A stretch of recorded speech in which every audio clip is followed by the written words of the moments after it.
Bonjour à tous et bienvenue dans cette vidéo. Donc j'espère que vous allez aimer parce qu'aujourd'hui j'ai un invité pas comme les autres. Il s'agit de Clément qui a fait plus de 400 000 euros de chiffre d'affaires à seulement 19 ans et moins d'un an. Son parcours est atypique et véritablement extraordinaire. Pourtant, vous allez le voir, Clément n'a rien d'extraordinaire. C'est une personne comme vous et moi. Si lui fait du chiffre, vous aussi vous pouvez faire du chiffre. Dans cette interview assez spéciale parce qu'on va vous partager énormément de valeurs. Première partie qui va consister à ce que je cuisine Clément pour qu'il puisse se présenter, dire qui il est, comment il travaille, etc. Deuxième partie, ça sera les questions des membres pour qu'ils puissent répondre à vos doutes, vos problématiques, des choses que vous n'arrivez pas à résoudre et qu'ils puissent vous donner de véritables pépites, des choses auxquelles je n'aurais pas pensé parce que je ne pense pas tout. Donc si vous êtes sur YouTube, n'hésitez pas à mettre un énorme pouce bleu. Si vous êtes sur le groupe Facebook, pouce bleu, abonnez-vous également à la chaîne YouTube. On mettra en description le lien de la chaîne YouTube pour que vous puissiez suivre Clément parce qu'il apporte énormément de valeur à sa communauté et il aide de nombreuses personnes à gagner de l'argent et fait partie des Warriors. Donc, c'est un fucking Warrior qui fait du gros chiffre. Donc, pouce bleu, pouce bleu, pouce bleu et c'est parti. Donc, salut Clément, est-ce que tu peux te présenter pour la communauté, pour ceux qui ne te connaissent pas, que ce soit sur le groupe Ecom Warriors, pour ceux qui te connaissent sur YouTube ou pour les autres? Yes, pas de souci. Bah alors moi, c'est Clément, donc j'ai 19 ans. Du coup, on peut dire que j'habitais en France et là, j'ai déménagé récemment à Malte. Pourquoi? Bah, je pense qu'on sait tous à peu près pourquoi on déménage dans un autre pays. Donc du coup, voilà, ça a été, je pense, un moment assez important. Moi, je fais du dropshipping depuis maintenant. J'ai un store qui tourne depuis 1 an et demi, donc mon store principal, mais ça fait à peu près 2 ans que je connais le dropshipping, même si j'avais échoué plusieurs fois, je pense, comme pas mal de monde. Après, ce que j'ai fait, c'est que j'ai commencé donc mon store, comme tout le monde, sans trop connaître quoi faire. Sauf que l'avantage, c'est que je suis jeune et que du coup, j'ai passé énormément de temps sur les réseaux sociaux. Donc, je savais exactement comment développer une communauté sur Twitter, Instagram, Facebook, etc. Et du coup, aujourd'hui, je suis dans une stratégie de spam où en gros, je suis présent vraiment partout. Genre, je crois qu'il y a aucun réseau social où je suis pas encore. Et même Snapchat où je fais que des ads toute la journée. Donc, il y a énormément de budget en pub. Et du coup, voilà, store niché, branding tout le temps à 100%. Pour moi, le dropshipping, ça rime avec branding, image de marque. Faut que le client ait confiance, qu'il y ait de la qualité et présence sur tous les réseaux sociaux. Et ça fait maintenant moins d'1 an que je suis sur Shopify. Donc, les résultats que tu as vus. Ok. Et avant d'être Shopify, parce que j'avais cru entendre que tu étais sur Wix. C'est vrai C'est cette ça. histoire ou c'est des mensonges? C'est une Non, non, rumeur, non, c'est c'est quoi? vrai, c'est vrai, c'est vrai. Faut savoir qu'en fait, en fait, c'est assez drôle parce que quand il y en a qui me disent j'ai pas assez d'argent pour commencer en drop, moi vraiment, j'explose de rire parce qu'en fait, je vais t'expliquer un truc, tu vas exploser. En gros, j'ai commencé mon shop sur Wix et en fait, à l'époque, j'étais un étudiant normal, quoi. Et je me suis dit, j'ai pas envie de payer l'abonnement, tu vois. J'avais pas envie de payer l'abonnement Wix. Donc, en gros, il y avait pas de bouton ajouter au panier sur les pages produits. Et donc, en gros, comment j'ai fait? Parce qu'il faut savoir que les 2 premiers mois, j'ai quand même fait 1 000 euros de vente. Et en gros, j'allais sur Twitter et en gros, dans la description, c'était marqué en gros sur le site, si vous voulez acheter, envoyez-moi un message privé sur Twitter, je vous envoie un lien PayPal, vous m'envoyez de l'argent et moi, je vous envoie le produit. Et ça a marché. donc, donc voilà. Et donc en gros, pendant 2 mois, j'ai fait genre 1 000 euros comme ça. Donc sans abonnement, le site il était nul à chier. Il y avait 8 produits qui se battaient en duel, il buguait, c'était dégueulasse. Enfin, il y avait pas de description. Je crois que j'avais même laissé les descriptions à AliExpress. Donc c'était vraiment un foutage de gueule complet. Et au bout de 2 mois, je me suis dit, on va peut-être réinvestir 20 euros, tu vois, et on va peut-être payer l'abonnement pour avoir le bouton ajouté au panier. Et là, vu qu'après les gens pouvaient payer d'eux-mêmes, forcément les ventes ont un peu augmenté.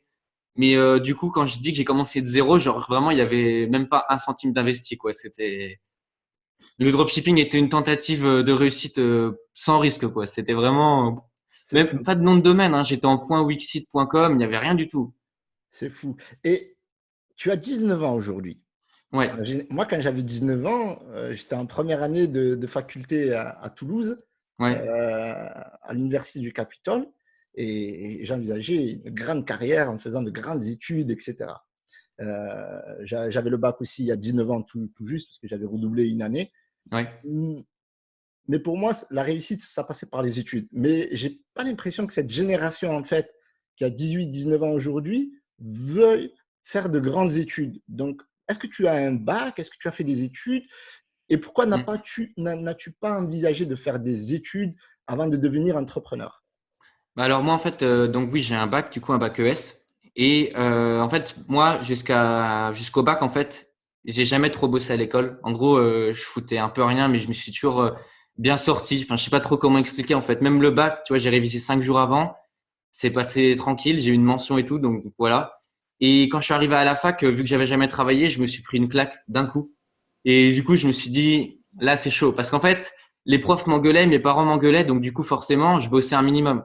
Mais à la fac, bah, tu vois, j'ai commencé à avoir mon appart et tout, et il y avait plus de travail, tu vois. Genre, honnêtement, c'était un peu la foire. Et il y a, je crois, enfin, du coup, ouais, j'ai raté une année. Donc ça, j'ai raté une année, mais en même temps, je faisais le drop. Et je crois, genre, je faisais peut-être 800 euros de bénéfice par mois. Et c'est soit je continuais, soit j'avais mon année et je passais en L2. Et si je passais en L2, bah, forcément, j'arrêtais le drop. Là, c'était impossible. Et j'ai gagné 800 euros par mois. Et je me suis dit, vas-y, je continue le drop, tu vois. Et quand ma mère a su ça, elle m'a dit là, pour 800 euros par mois, en plus j'étais en fac de droit, donc je voulais devenir avocat et tout. Donc quand elle m'a dit pour 800 euros par mois, t'es en train de me dire que tu vas peut-être quitter la fac, alors que tu sais, ben, un métier d'avocat, jusqu'à la fin de tes jours, t'es bien, quoi. Et moi, j'ai dit, ouais, t'inquiète, laisse-moi faire, je gère et tout. Du coup, bah, pendant l'été, j'ai charbonné. J'ai pas mal explosé pendant l'été. Enfin, explosé à l'époque, c'était peut-être 2000 euros par mois. Et, euh, et du coup, j'ai refait une année. Et là, je crois que genre il y a un truc, tu vois, ça m'a réveillé d'un coup. Genre j'ai vu une intervenante qui était en TD. Donc elle faisait les TD de droit de première année. Donc dis-toi, les mecs en première année, ils savaient même pas lire un code civil. Enfin, c'était incroyable. Et elle nous explique son parcours. Elle dit ouais, moi j'ai fait des études, j'ai fait 8 ans de droit, j'ai un, je sais pas quoi, j'ai ça, j'ai passé le barreau, etc. Et elle nous a dit voilà, j'ai fait tout ça. Et moi dans ma tête, je me suis dit mais t'as fait tout ça, qu'est-ce que tu fous devant des premières années, tu vois, à leur expliquer à lire un code civil. Et surtout qu'elle nous disait juste après, ouais, je galère avec mon copain, c'est pas forcément facile à la fin du mois et tout. Et là, dans ma tête, j'ai eu un mouvement de recul et je me suis dit, mais 8 ans d'études, et en train de me dire genre que ta vie là actuellement c'est la merde, tu vois. Et du coup là, j'ai dit, je pense laisse tomber. J'ai continué le drop, mais genre à 100%. Après, j'ai fait les partiels, etc. Bon, j'ai eu encore pire que l'année dernière, je crois. J'y suis allé, je crois que j'y suis allé ben, juste pour la bourse, en fait, juste pour pas qu'ils m'enlèvent la bourse au dernier moment. Parce qu'à la base, j'étais quand même, tu vois, je crois que j'étais échelon 5. Donc, du coup, à la fin de l'année, je crois que ça faisait genre 3000 euros. Donc, je me suis dit, on crache pas dans la soupe, tu vois, je les prends quand même. Du coup, j'allais au rattrapage, je faisais ce que j'avais à faire. Bon, voilà, quoi. Et après, je me suis dit, c'est bon. Je suis parti et je me suis plus jamais réinscrit. Tu as brûlé les bateaux. Tu t'es dit maintenant, tu as compris. Alors, ce qui est important aussi, c'est que tu as compris que la réussite scolaire n'était pas forcément une réussite financière Ouais, à la fin des études. Et c'est ça. que et c'est vrai qu'il y a, il y a un mal-être et un malaise aujourd'hui dans la société en France où la plupart des gens, ils font des bacs plus 5 ou ils font des doctorats. Quand tu fais un doctorat, quand même, tu deviens prof à l'université quand même. Faut pas, Hum, tu es sûr d'être avocat. Mais en gros, quand tu fais un bac plus 5, tu n'es pas sûr, avec hum, un master, de trouver un boulot derrière ou d'avoir un revenu en conséquence des études. Moi, je sais que j'ai fait un bac plus 5. À la fin, on te donne 2000 balles, tu vois. Donc, tu as étudié pendant je ne sais pas combien d'années pour hum. avoir 2000 euros à la fin dans une agence, tu vois. Ouais, c'est vrai. Donc, ça c'est cool. Donc, ça aussi, c'est des raisons aussi pour lesquelles les personnes, ça les motive à travailler à leur compte, à développer leur business et à gagner de l'argent. Donc, tu as répondu, merci de ta réponse. Et aujourd'hui, au niveau du dropshipping, est-ce que tu fais du stock ou tu travailles en full avec AliExpress, tu travailles avec des agents? Si oui, comment trouver des agents? Parce que je sais qu'il Hum. y a, il y a des personnes qui vont te poser ces questions. Voilà. Ok, bah moi, actuellement, c'est du drop à 100%. Donc, il n'y a aucun stock. J'ai zéro stock. Bah, le seul stock que j'ai, c'est les retours, tu vois, qui traînent dans un coin et qui vont peut-être être envoyés un jour. Et sinon, c'est que AliExpress. Alors, pour l'argent, on me demande aussi tout le temps. Mais en fait, tu vas voir, moi, genre, c'est vraiment, tu vois, c'est de l'arrache complète. Genre, il n'y a pas de méthode ou quoi. Tu vois, j'ai jamais appris à travailler, donc je fais ça n'importe comment. Et en gros, il y avait un vendeur, enfin, je vendais beaucoup de produits. Et un jour, il m'a dit, ouais, super, tu vends plein de produits et tout. Est-ce que tu as WeChat? Donc là, je lui dis, moi, je connais pas WeChat. Donc du coup, je télécharge l'application. Pour ceux qui savent pas, c'est un peu Facebook, WhatsApp, chinois en fait. Ils font tout. Je crois que WeChat, ils font à peu près tout. C'est réseaux sociaux, messagerie, tu peux payer avec. C'est assez bien gardé en Chine. Donc en même temps, c'est un peu logique que tout soit centralisé. Et du coup, j'installe WeChat. Et là, il me dit, bah vas-y, moi je suis chaud. Tous tes produits, je les connais, je les ai. Je deviens ton agent, tu vois. Et moi, je me dis, ok, je sais pas ce que c'est. Bon bref, vas-y, fais-le. Et là, je me dis, ah ouais, cool. Il fait les packaging, il change ça, il fait ça, ça s'envoie plus vite.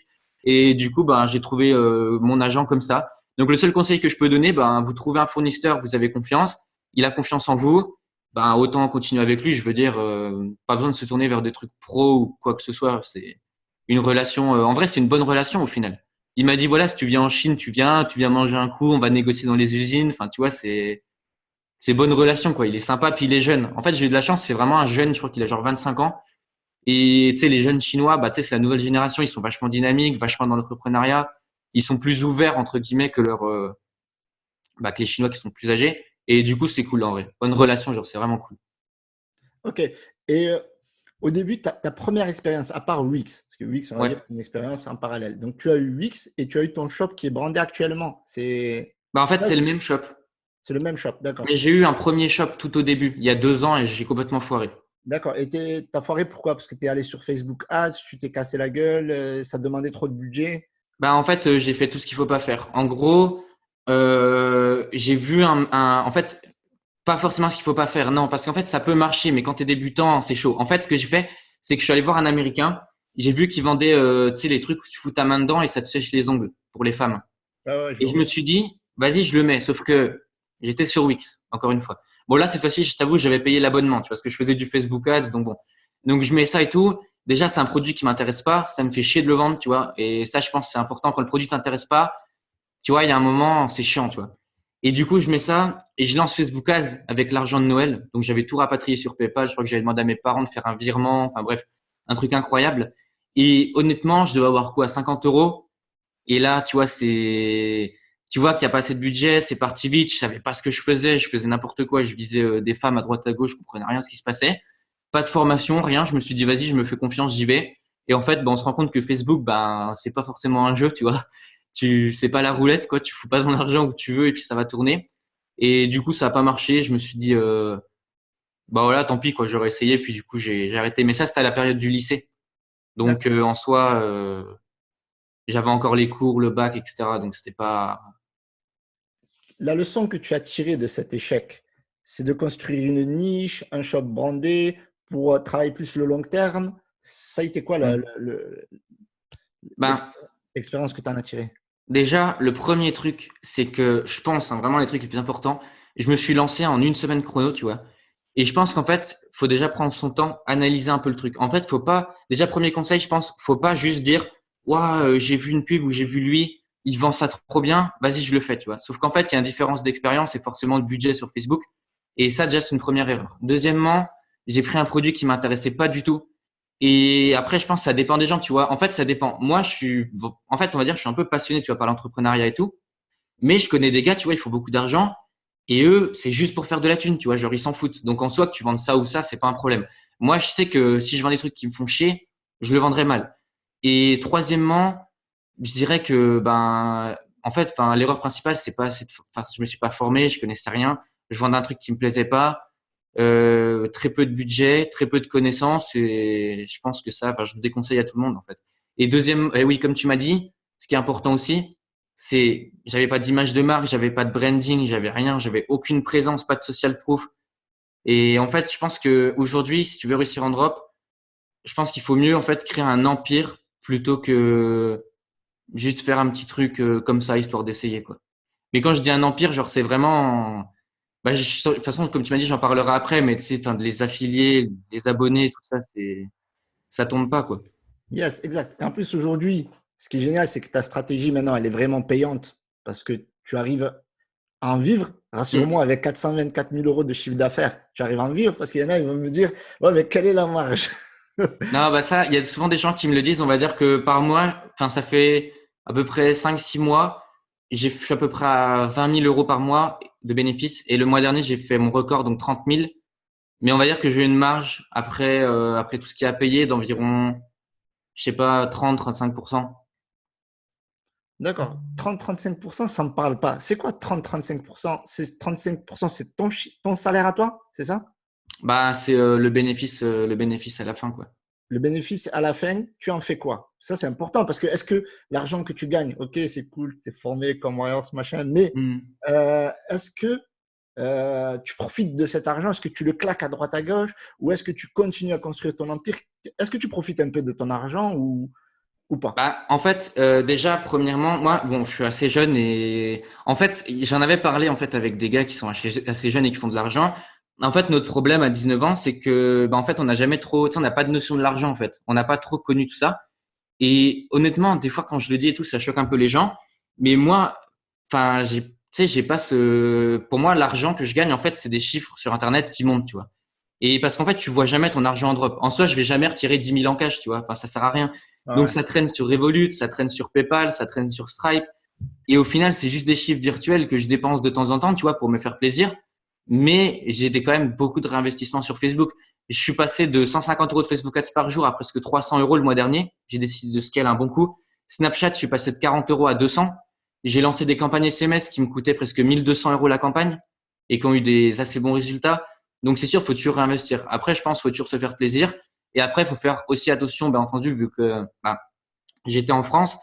Donc, du coup, forcément, tu te verses pas 20 000 balles, parce que sinon, Je te fais allumer. ouais, sinon tu te prends, tu te prends un petit tarif sur le revenu, quoi. Donc, du coup, bah, bien entendu, tu gardes dans la société. Après, tu prends quand même de quoi t'amuser, mais on va dire, faut être intelligent. Bon, là, maintenant que je suis à Malte, ça va être une autre affaire, mais on va Oh. dire que oui, je me fais toujours plaisir, quoi. Alors, petite question, quelle est la chose la plus folle que tu as fait avec tes gains? Bah, en vrai, là, je l'ai pas encore fait. En fait, ça fait genre plusieurs mois que j'y pense. Moi, je m'achète des vêtements, etc. Je m'achète des trucs pour me faire plaisir. Mais j'avoue que, tu vois, m'acheter une belle montre, ça m'intéresse bien dans les mois prochains. Alors, moi, tu vois, genre, je suis quelqu'un, genre, quand j'achète, je suis hyper rationnel. Et en fait, souvent, on parle de belles voitures. Moi, les voitures, j'aime pas, tu vois. Enfin, je kiffe les voitures. Mais acheter une voiture, tu perds la valeur, tu vois. C'est complètement mort. Alors que quand tu achètes, ben, une belle montre, bon, une Rolex ou quoi, ben, honnêtement, tu vois, la valeur va pas descendre aussi vite qu'une voiture, elle pourrait même augmenter. Et en fait, je suis un peu un taré parce qu'en fait, en termes d'achat, je suis tout le temps même dans l'investissement, tu vois. Je me dis, est-ce que ce truc-là, si je l'achète dans 3 ans, si je veux le revendre, ça repartira au même prix? Est-ce que je vais perdre de l'argent ou pas? Enfin, tu vois, c'est tout le temps comme ça. Bon, après, les trucs, tu peux pas éviter, c'est des consommations de base, mais je pense que c'est important de savoir se faire plaisir et de combiner ça au fait que du coup, c'est des valeurs refuges et tu perds pas d'argent. Donc, des belles montres, des beaux vêtements, etc. D'accord, moi je croyais que tu allais, que tu allais acheter, je sais pas moi, une belle voiture, surtout que tu Ben, vas être à j'ai pas Malte. encore le permis, quoi. Une petite... Ah, t'as pas le permis. Ah, je croyais que tu allais acheter une belle voiture décapotable à Non. Malte, tu allais nous faire de belles vidéos. Non, enfin, faudrait que je passe le permis, mais je me suis tellement concentré sur le drop, du coup, que je l'ai même pas passé. J'étais en train de faire le code, mais ça m'a saoulé, donc c'est bon. Mais tu vas le passer en anglais à Malte, c'est ça? Bah, normalement, on verra, hein. Après, une belle voiture, ça, j'avoue, je passerai pas à côté. Je pense que, tu vois, c'est le genre de truc. D'accord. Et avant de reparler business, au niveau des langues, parce qu'à Malte, on parle anglais. hmm. Donc, est-ce que tu parles anglais? Est-ce que c'est quelque chose qui est facile pour toi ou tu le découvres? En fait, bon, on va pas dire non plus que je suis bilingue, mais on va dire que j'écris très bien anglais, je comprends très bien l'anglais et je parle. Bon, j'ai un accent nul, mais les Maltais ont un accent dégueulasse aussi, donc on peut s'arranger, tu vois. Et donc, du coup, on se comprend. Mais ouais, en termes d'anglais, non, ça va. Je parle français, anglais, espagnol, ça sert à rien. Tu vois, j'ai pris l'espagnol, ben, je m'en sers pas pour le moment. Mais l'anglais, ouais, ça va. Ok.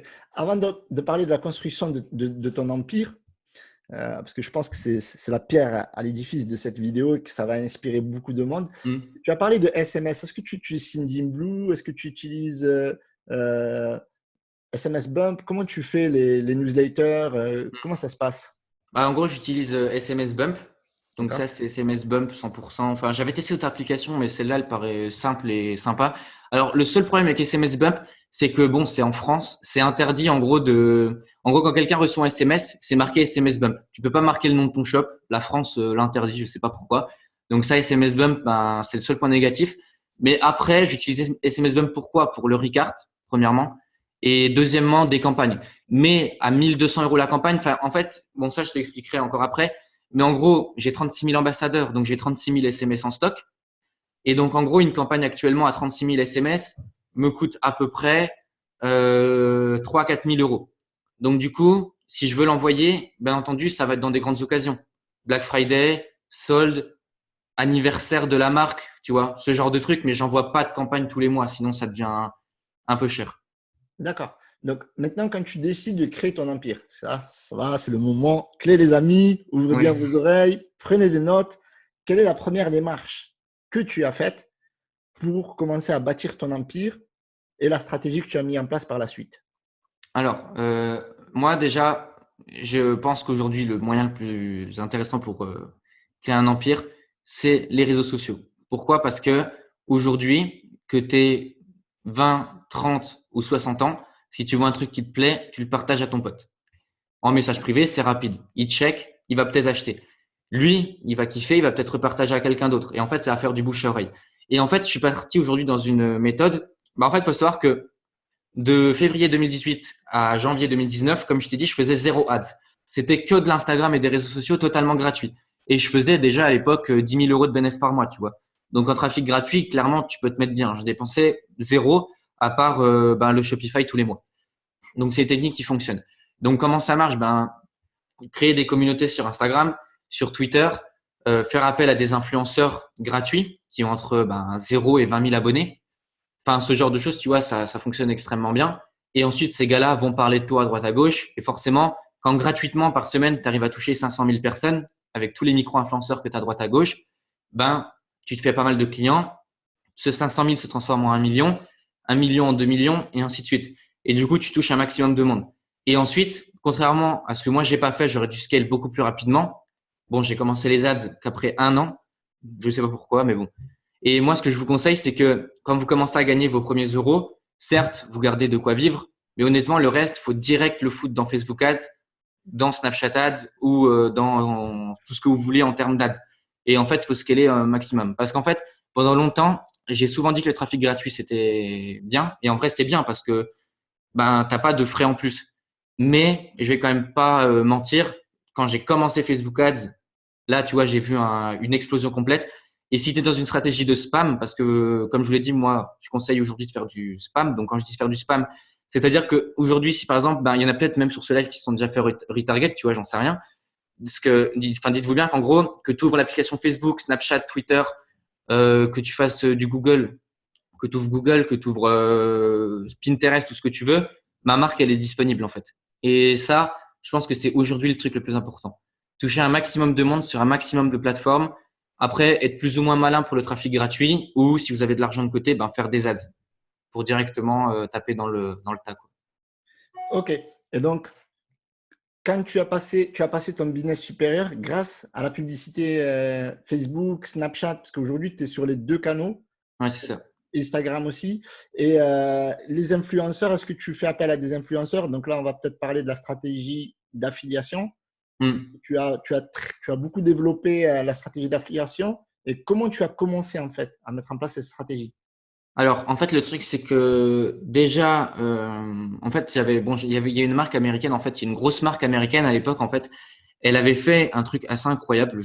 J'étais choqué. En gros, ils avaient monté un Instagram de 0 à 200 000 abonnés en une semaine, juste grâce avec de l'affiliation. En gros, bon, eux, ils avaient pris un boost de la part d'un énorme influenceur, mais en fait, j'ai vu la stratégie et je me suis dit, je comprends pas. En fait, ils retargetaient pas directement vers leur site, mais vers un portail d'affiliation où les gens devenaient affiliés et ensuite ils les faisaient acheter. Et ce que je trouve incroyable, en fait, c'est que moi, quand j'ai vu ça, je me suis dit, mais en fait, c'est bien plus intéressant. Au lieu de choper un mec lambda sur Facebook, il achète, c'est cool, il s'en va, bah, autant choper son mail, son SMS, son Instagram, qui viennent dans ta stratégie d'affiliation, qui reçoivent tes newsletters par la suite, parce que forcément, si tu as son mail, tu en fais quelque chose. Pareil, les newsletters par SMS, quand c'est Noël, quand c'est Nouvel An. Et pourquoi pas, en fait, en faire un client fidèle. Parce qu'en fait, si tu regardes bien, dans tous les magasins physiques où tu vas, on te demande toujours à la fin, vous voulez une carte, vous voulez ça, ça, ça. Et en fait, je trouve que on s'inspire pas assez des stratégies des groupes, en fait, des grands groupes, pour faire notre dropshipping. Parce que d'un côté, on essaie un peu de dire, ouais, nous, on fait du drop, on est différent, etc. Mais n'oublions pas qu'on peut s'inspirer des grands. Et honnêtement, je vous le dis, la stratégie d'affiliation, c'est le meilleur truc. J'accepte des gens qui ont 0, 10, 15, 20, 300 abonnés, j'en ai rien à faire.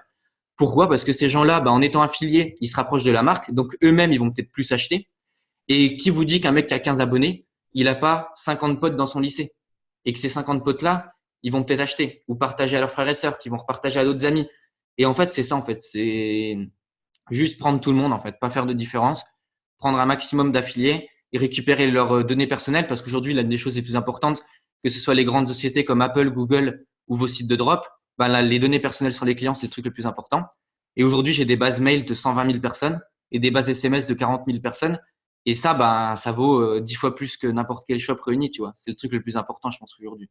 C'est ça, parce qu'en plus, même si tu lances un autre business, ils seront prêts à te suivre, quoi. C'est ça. Okay. C'est déjà arrivé que je lance des shops, d'autres shops, mais plus centrés, on va dire, dans la niche, et que je leur dise, voilà, c'est un shop, on a ouvert un petit shop pour ceux qui s'intéressent à ça, et le shop, il prend 3-4 000 abonnés en même pas une journée sur Instagram, tu vois. En fait, tu deviens un peu influenceur, c'est ça le truc. Je suis un peu influenceur aujourd'hui. L'Instagram de mon shop influence des gens. Et quand une marque influence des gens, c'est ce moment-là où tu commences à te dire, ouais, c'est cool, quoi. D'accord. Et est-ce que tu fais appel à des gros influenceurs? Que penses-tu des influenceurs de télé-réalité? Alors, j'en pense, en fait, d'un point de vue business, il y a quelques influenceurs qui peuvent être intéressants. J'en connais, tu vois, j'en connais. Je sais que je vais en faire appel pour le Black Friday. Il y en a 2-3 qui peuvent être cool. Mais après, je suis assez mitigé parce qu'en soi, en gros, j'ai ma copine, tu vois, qui suit ces influenceurs-là sur Instagram, Snapchat. Et la dernière fois, je check vite fait son téléphone, je regarde les stories, tu vois, j'aime bien regarder un peu les placements de produits qu'ils font. Et là, je me dis non, quoi. Genre, la meuf, toute la journée, elle est assise dans le canapé et elle a lâché 3-4 sites de drop à la suite. Et en fait, j'ai un peu l'impression aujourd'hui que si vous choisissez pas votre bon influenceur de télé-réalité, en fait, il fait un peu de la publicité fast-food, tu vois. Genre, il balance des sites de drop, mais dégueulasses, hein, parce qu'il y en a vraiment, ils sont dégueulasses. Tu te demandes si le produit part vraiment du site. Et au final, je sais pas, en tout cas pour certains, je pense que c'est surtout aujourd'hui de la poubelle, en fait. Après, ça marche, hein, je dis pas, tu vois, ça marche. Il y a des gens qui font des placements, c'est que ça marche. Mais je pense qu'aujourd'hui, tu vois, j'ai chopé un influenceur à 400 000 abonnés la dernière fois. Et je l'ai payé 200 euros, comme je t'ai dit.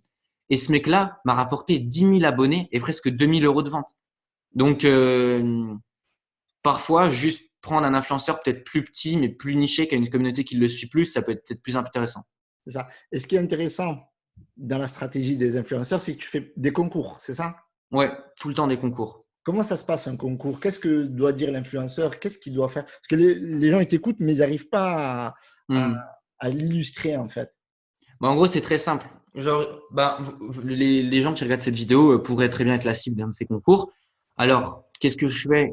Je fais gagner pas un lot qu'il y a sur mon shop, parce que ça, ces influenceurs, ils s'en foutent complètement, tu vois, de ce que je vends. C'est pas leur problème. Moi, ce que je veux, c'est qu'ils s'abonnent à moi, qu'ensuite je les retarget et qu'ensuite je leur vende mes produits. Comment attirer quelqu'un, lui montrer quelque chose dont il a envie? Alors, ce dont ont envie les jeunes aujourd'hui que je target, c'est quoi? Une belle paire de chaussures.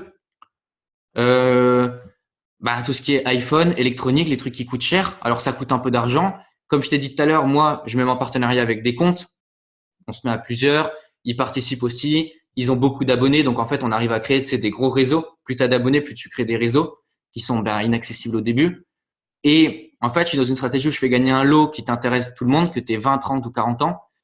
Ces abonnés à lui, ils viennent s'abonner à moi pourquoi? Parce qu'ils veulent gagner le lot.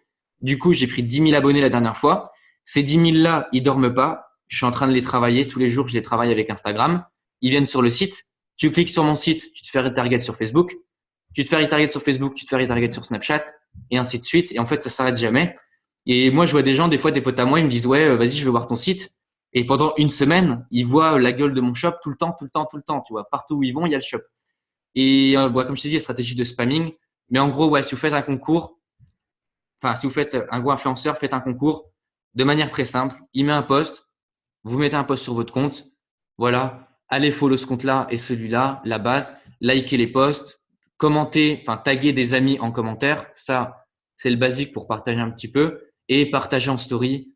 Parce que les gens, généralement, ne veulent pas partager sur leur compte à eux, parce qu'un compte, c'est quand même assez personnel. Mais une petite story de 24 heures, ils le feront. Et si tu en as 10 qui voient la story, bah, peut-être les 10, ils vont riposter. Après, tu en auras 100 et après 1000 et après 10 000. Et au final, tu touches des millions de personnes assez rapidement. Et du coup, au final, tu crées ton audience et c'est un cercle vertueux. Ouais. Ça En fait, recommence. ça s'arrête jamais parce que les gens, ils vont sur Instagram, après sur Facebook, après sur Snap, puis ils reparlent à d'autres personnes qui vont arriver sur Facebook, qui vont arriver sur Snap. Et par semaine, je crois que dans les stades, je dois toucher à peu près, je sais pas, peut-être 4-5 millions de personnes. En France, tu vois, c'est beaucoup. 5 millions sur 65, déjà D'accord. pas mal. Et il y a un truc à préciser, c'est que tu es super actif tous les jours. Tu balances des Mm. stories sur Facebook, tu balances des stories sur Instagram. Est-ce que c'est le cas Ouais, où tu es ouais, passé? ouais, je fais à peu près 7 ou 8 stories par jour. Voilà. Et Donc ça, après, en fait, j'alterne. En fait, je fais une story produit, une story riposte client. Parce que mes clients aiment bien être ripostés. Et ça, le riposte client, ben, c'est le truc le plus dingue en termes de social proof. Donc ça, je le fais. donc quand tu dis repost, c'est la photo du client qui est Oui. satisfait du produit. Il se prend en photo, il le met dans sa story ou sur son compte Insta. Et moi, je riposte dans ma story pour dire en gros aux autres, regardez, il y a des gens qui achètent. Lui, il se dit super, je suis mis en avant devant un gros compte, tout le monde est gagnant. Et au final, les gens se disent ok, il y a des gens qui achètent, vas-y, je prends aussi. Je précise parce que tu vois, il y en a encore, ils ne savent pas ce que c'est un shutout, tu vois. Hmm, Donc, un shout-out, c'est quand l'influenceur va taguer votre compte Instagram pour que ses followers puissent le suivre. Et le repost, c'est l'internaute qui a acheté le produit, qui est satisfait, se prend en photo et demande à la marque, parce que c'est ça aussi, c'est la puissance de la marque. Parce que ouais, les gens, ils veulent être sur le compte Instagram, que ce soit au niveau des posts, au niveau des stories, parce qu'ils sont fiers de porter tes vêtements. ouais, Ça c'est ça. aussi, c'est important. Ok, cool. Donc, tu as répondu à pas mal de questions. Est-ce qu'on a oublié quelque chose? Je sais pas du tout. Est-ce que tu fais du SEO? Je sais Ouais, j'ai commencé le SEO récemment. J'ai une courbe SEMrush qui est assez positive. Je crois que je suis passé de 800 recherches par mois à 3500 en un mois et demi. Après, on va dire qu'en SEO, avant, j'en faisais pas, mais j'étais quand même un peu ranké parce que je fais à peu près 200 000 visites par mois sur le site. Donc, du coup, ça rank vraiment pas mal. Et bon, là, je me suis attaqué vraiment aux fiches produits, aux collections, à faire des articles de blog, etc. Et du coup, ça explose plutôt bien. D'accord, J'arrive à me ranker devant des gros sites, quoi. cool. C'est le coup de cœur. Ok, donc je vais te laisser la parole, Clément, avant de la reprendre. Donc, Ouais. je vais te mettre en mode rockstar et tu as le dernier message de cette vidéo. Ok. Bah alors, truc très important, je pense qu'on aurait dû me dire au début quand j'ai commencé le drop.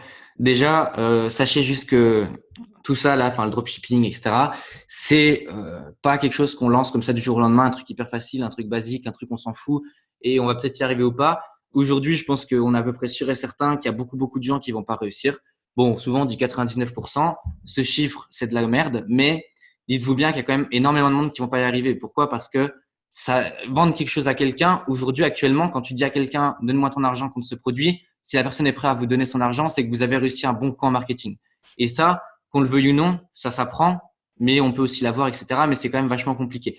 Et deuxième truc aussi très important, le dropshipping aujourd'hui, ça doit devenir quelque chose quand même, enfin, quand vous lancez du drop, moi, je pars sur le principe que vous devez avoir un shop complet, un truc hyper pro, être présent partout, avoir une grosse image de marque.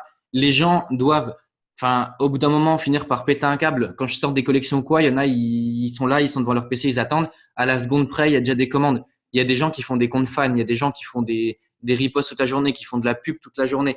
Et en fait, on se rend pas compte, je pense, aujourd'hui, mais en dropshipping, on peut vraiment, avec du branding, etc., faire des trucs incroyables. Au-delà de juste vendre du AliExpress, ben, tu peux rendre les gens de fous, tu peux rentrer dans leur tête, ils peuvent bosser pour toi, les affiliés bossent pour moi, en fait, tu peux faire énormément de choses et je pense qu'en fait, il y a des gens qui voient pas assez gros en fait le truc qu'il y a. Et quand aujourd'hui on me dit ouais le drop, je sais pas quoi, vous êtes sûr ça marche encore, AliExpress, etc. Et en fait, genre, je pense qu'il y en a ils se rendent pas compte en fait des millions qui transitent tout le temps. Et même moi aujourd'hui je le dis, tu vois, je le dis et j'ai rencontré des mecs, j'ai déjà entendu des mecs et aujourd'hui, tu vois, genre je suis personne quoi. Genre réellement, il y en a ils se disent toi tu fais beaucoup, moi je sais que je suis personne, je sais qu'il y a des mecs qui sont 100 fois plus élevés, on s'en rend pas compte, on le sait pas, on les connaît pas. Et voilà, je pense donnez-vous à fond, travaillez intelligemment surtout. Soyez pas bête, suivez pas n'importe quoi parce qu'on vous a dit ça c'est cool donc je le fais. Vous avez aussi un cerveau et le cerveau aujourd'hui je pense que c'est la chose la plus importante pour faire du dropshipping. Malheureusement, Ben, si t'es bête, ça risque d'être compliqué. Mais en tout cas, voilà, donnez-vous à fond. Voyez pas ça comme un passe-temps. Réellement, ça peut être un véritable empire et essayez de monter quelque chose de grand, quoi. Essayez vraiment de faire quelque chose de propre, quelque chose de grand. Ok, super. Merci pour cette interview, Clément. Tu as apporté énormément de la valeur. Voilà, c'est tous les fruits de tout ce qu'il a appris, c'est ce qu'il vous a retransmis. C'est de véritables stratégies. Donc, si vous avez des questions, n'hésitez pas à les poser. Clément se fera un plaisir de vous répondre et de vous apporter de la valeur parce que c'est ce que tu aimes. Tu aimes aussi enseigner, Oui, d'après ce que j'ai compris aussi. Donc, ça, c'est cool. Donc, voilà, merci Clément parce que tu es un vrai warrior. Il n'y en a pas beaucoup comme toi, non, je tiens à le dire. Des fois, tu pousses des coups de gueule. Moi aussi, je pousse des coups de gueule. On est humain et c'est bien de s'exprimer, de former des gens, d'inspirer les gens. En vérité, c'est plus de l'inspiration que de la formation parce que nous, on n'a pas fait des études de formation c'est ou vrai. quoi que ce soit. Donc, du coup, voilà, je vous souhaite une bonne soirée. Donc, prenez des notes, revoyez le replay parce que beaucoup de questions qui sont repeat, repeat, repeat, alors qu'elles ont été déjà traitées soit pendant l'interview, soit qui ont été déjà posées. Donc, merci à toi encore, Clément, et Pas de bonne souci, soirée. merci à toi. Ciao, ciao. Salut tout le monde.